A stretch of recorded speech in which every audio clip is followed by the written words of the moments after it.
Ça a vraiment eu un impact direct puis profond là, dans la jeunesse.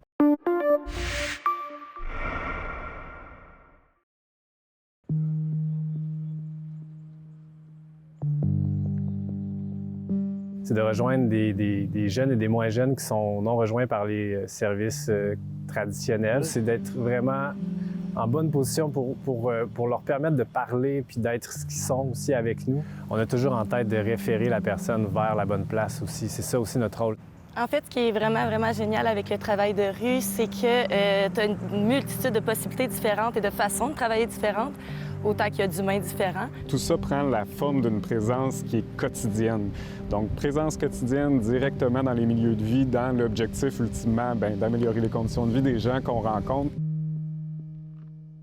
Il a fallu qu'on réfléchisse à tous les jours à comment on les rejoint, ces jeunes-là, les moins jeunes aussi, puis on s'est rendu compte de nombreux enjeux, si ce n'est que celui que entre l'information qui était transmise par l'État puis qui se rendait dans les quartiers, il y avait un écart majeur. Avril-mai, dans le début encore, là, il n'y avait pas de service, tout était fermé. J'avais jamais eu autant de jeunes qui venaient me voir en me disant qu'ils n'allaient pas bien, qu'il se passait des choses dans leur vie. Tu sais, c'était comme vraiment palpable. C'était un stress pour les gens que je rencontrais dans la rue, que ce soit des adolescents ou des enfants, de se retrouver devant des portes fermées, des ressources que ça fait 10 ans, 15 ans que tu es habitué de fréquenter et que là, du jour au lendemain, on dit « tu ne peux pas rentrer, santé publique oblige ». On a comme un peu tous perdu nos repères.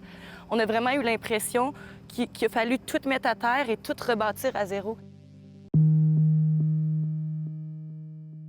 L'école en ligne, ça a vraiment eu des impacts là, directs, là, comme des motivations, du décrochage scolaire qu'on a observé. Ça a vraiment eu un impact direct puis profond là, dans la jeunesse. La plupart des ados se retrouvaient seuls chez eux avec leurs parents. Donc, il manquait de figures ou d'adultes significatifs dans leur vie. Quand tu es 24 heures sur 24 chez toi, il n'y a pas beaucoup de nouvelles expériences que tu peux tenter. Donc, je me mets dans leur tête et ça doit être facile de dire « moi, l'école, pour l'instant, ça ne me convient pas ».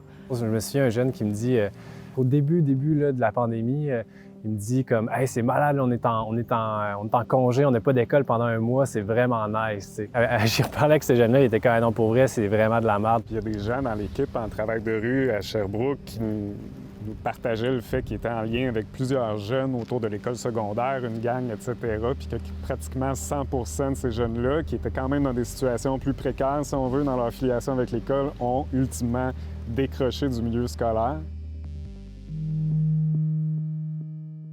On a de la difficulté aujourd'hui aussi à mesurer l'impact que ça va avoir, la période qu'on vient de traverser chez ces jeunes-là.